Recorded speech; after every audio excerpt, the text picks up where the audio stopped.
1980년대 말 저금리 저유가 저달러를 뜻하는 삼저호황의 시기부터 1996년까지 대한민국은 역사상 유례없는 최대 호황기를 맞이하게 됩니다. 단군 이래 최대 호황이라고 불리던 시절이었죠. 나라에는 일자리도 넘쳐났습니다.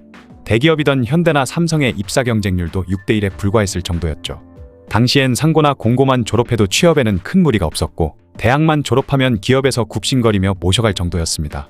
그리고 당시 국민들 81%가 자신을 중산층으로 생각했으며 대기업과 중소기업 간의 임금 차이도 그리 크지 않았던 시기였죠. 또한 금리도 굉장히 높았는데요. 기본적으로 금리가 두 자릿대이다 보니 통장에 돈을 넣어놓기만 해도 돈이 복사가 되는 마법과 같은 일이 벌어졌습니다. 거기다가 경제호황이 해외여행 규제가 풀리는 것과 맞물리면서 자유롭게 해외여행도 다니고 해외 유학도 떠났으며 해외로 가 쇼핑도 즐기는 등 굉장히 살기 좋은 시절이었던 것이죠. 또한 젊은이들은 집보다 차라고 외치며 마이카 붐이 일어났고 그렇게 한국의 경제는 폭발적으로 성장하고 있었습니다.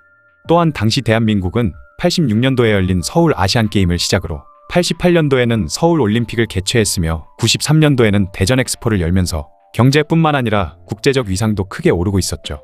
거기다가 얼마 후 국민소득 10,000달러까지 달성했으며 1996년 12월 12일에는 29번째 OECD 회원국이 되면서 더 이상 개발도상국이나 후진국이 아닌 우리도 선진국이 되었다고 느끼고 있었습니다. 그렇게 80년대 말부터 90년대 초까지 우리 대한민국은 정말 잘 나가고 있었죠. 그러던 어느 날 한국 사람들에게 엄청난 충격을 준 뉴스가 보도되는데요. 그것은 바로 우리나라의 총 빚이 1,530억 달러라는 보도였죠. 이에 사람들은 수출이 잘 되지 않았었나? 하면서 의아해하는 반응을 보였습니다. 하지만 그것은 90년대 초반까지의 일이었지 90년대 중반부터는 경상수지가 적자를 기록하기 시작했던 것이죠. 경상수지가 흑자가 되려면 수입보다 수출이 더 많았어야 하고 수출이 높으려면 원화의 가치가 낮았어야 했는데요. 그런데 우리나라는 80년대 말 이후 계속된 호황으로 인해 원화의 가치가 올라가기 시작했던 것입니다. 그러다 보니 점점 수출이 줄 수밖에 없었고 수출이 주는 만큼 경상수지가 점점 안 좋아지기 시작했죠. 이럴 땐 정부가 원화의 가치를 떨어뜨려서 다시 수출을 증진시켜줘야 하는데 당시 정부는 그러지를 않았습니다. 그 이유는 당시 OECD 가입과 국민소득 10,000달러 돌파로 국제적 위상이 크게 상승하자 이를 김영삼 정부에서는 정부가 이룬 대단한 업적으로 여겼기에 원화 가치를 낮춰 수출을 증진시키는 것보다 원화 가치의 고평가를 유지해 국민소득 10,000달러 유지를 선택했던 것입니다.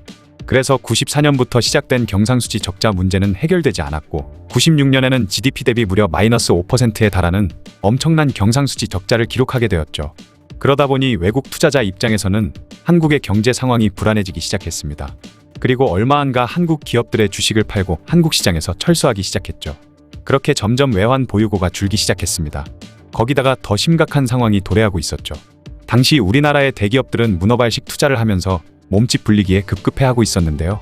그러다 보니 막대한 자금이 필요했고 그 자금은 금융기관에서 대출을 받아 사용했던 것이죠. 그런데 우리나라의 종합금융사와 금융기관들은 해외 금융기관들의 돈을 빌려와서 기업들에 빌려주고 있었습니다. 당시 우리나라 금융기관은 금리가 너무 높았기 때문에 상대적으로 금리가 낮은 해외 금융기관에서 빌리는 것이 이득이었기 때문이죠. 그런데 문제는 당시 종금사와 금융회사들은 해외 금융기관에서 단기 차관을 빌려와 장기 차관의 형태로 기업에 빌려주고 있었습니다. 당연히 단기로 빌려오는 것이 이자가 쌌고 장기로 빌려주는 것이 이자가 비쌌기 때문에 그랬던 건데 이는 훗날 만기가 도래하게 될 경우 문제가 생기게 되죠. 어쨌든 그러던 어느 날 생각지도 못한 일이 벌어졌는데 바로 태국의 바트화가 폭락해버린 것입니다. 그리고 1997년 이후 동남아시아에서 연쇄적으로 외환위기가 터져버린 것이죠.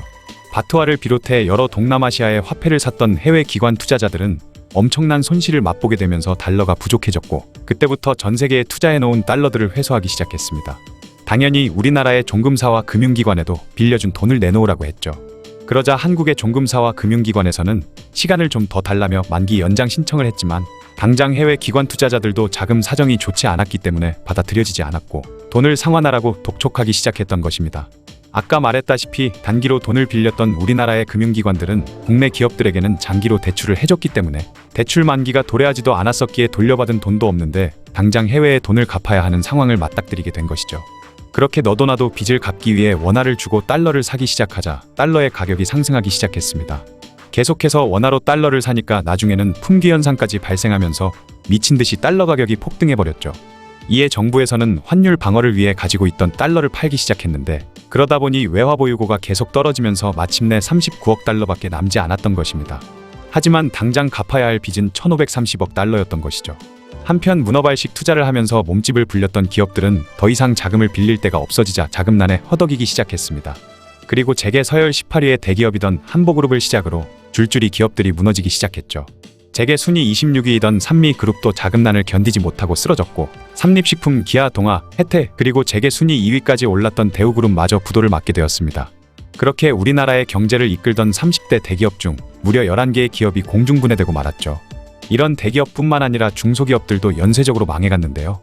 그러다 보니 엄청난 수의 근로자들이 회사에서 잘려나오게 되었고, 그렇게 순식간에 약 수백만 명이나 되는 사람이 실업자가 되어버렸는데, 자신이 회사에서 잘렸다는 사실을 가족들에게 알리지 못한 가장들은 아침마다 출근하는 척하고 공원이나 길거리를 방황하는 일이 벌어졌습니다. 그렇게 호황기를 누리던 대한민국이 순식간에 처참한 상황에까지 처해지고 만 것이죠.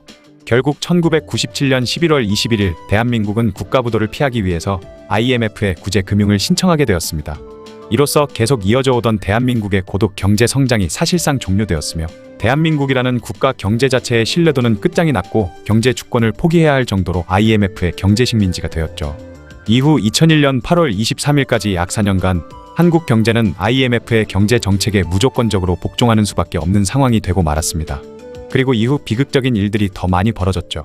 양극화가 극심해졌으며 고용 불안, 청년 실업 등의 문제가 현실로 나타났고, 사회적으로도 자살률이 급증했으며 많은 사람들이 집을 팔기 시작하면서 부동산 가격이 급격히 하락했고, 실직한 가정은 부모가 이혼하면서 가정 붕괴로 이어지기까지 했습니다. 그렇게 나라 전체가 암울해지고 있었던 것이죠. 심지어 1998년에는 대한민국에서 처음으로 교통사고 사망자보다 자살 사망자의 수가 더 많아졌던 해이기도 했습니다. 그리고 1998년 2월에 정권이 바뀌면서 김대중 정부가 출범했는데, 이때 정부는 국가의 빚을 얼른 갚아버리기 위해 IMF의 개입을 전면적으로 받아들이기 시작했는데요. 그로 인해 굉장히 강력한 구조조정이 있었고, 기업에서는 명예퇴직과 희망퇴직 신청을 받기 시작했죠.